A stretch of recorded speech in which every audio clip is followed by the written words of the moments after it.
I want to show a cool tool here that I've been using for a few weeks now. This is called a mini Segway. Got charging in the van here. Chargers right up there. I charge it like every other day. Plugs in. I'll show you up here. I put 120 in my van. Got a little plug here. Runs my 120 stuff, and then I just ran another wire to get 120 to the back. Just a 500 watt inverter. So for charging, you can charge it while I'm driving or while I'm parked. I use a golf cart battery. It's a long walk to the van,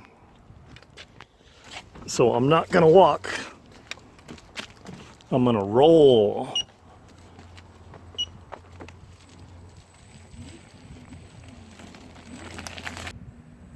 Want me to walk with you? Yeah.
You could make the corner.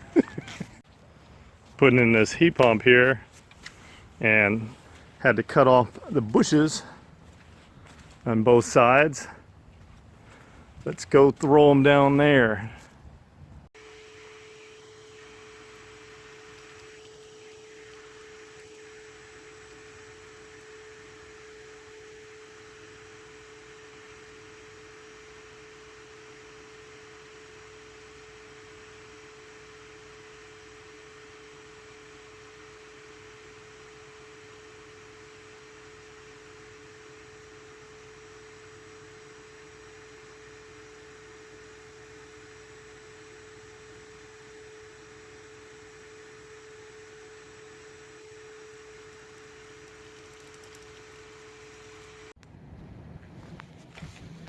And I have a little lock here. Just basically took a bicycle lock, cut it down. This doesn't need to be that long. And I can chain it up wherever I want.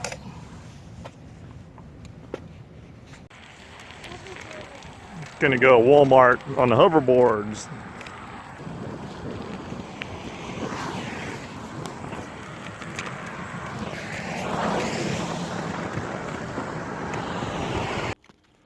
I want to show the difference between, this is the MiniPro and that's the MiniLite. They're both made by Segway, which was just bought out by a Chinese company called Ninebot. And but it's the Segway design. Very different from the regular hoverboards where these are inherently stable. As you lean, they turn. So it pretty much keeps you on it. And then the forward back is just basically just you already know how to stand on your feet. When you do your toes, you go forward, heel, you go back. So it makes, there's really no learning curve on these things at all. So a couple differences. The MiniLite is a 10-mile range, 165 watt hour. It's lithium, but it's laptop style lithium, which is safe. Each cell is monitored, and it's also UL listed. So it's cheaper. It's like 300 bucks for the MiniLite. I have the handlebars swapped. The MiniLite actually comes with this handlebar. And then also the power is, they're both rated to 600 watts. This one's a little bit more because it's 56 volt. This is the MiniPro, which is $600. And but the motors are pretty much the same. They're hub motors. You can find videos on that. They're really strong magnets in the hub, and it's basically brushless outrunner style motor. They're rated at 600 watts continuous, which is about 1 horsepower together, or it's like 1600 watts or something like that surge, and that would be like if you're hitting a hole or something that's, you know, trying to take a lot of torque growing up a hill. And so that's 42 volt battery, 56 volt battery. I'm 200 pounds, so I wanted to get this one. I could make it get stuck, and you know, on a moderate incline, and so I got a little more power, you know, with the Pro, and the higher voltage basically does that.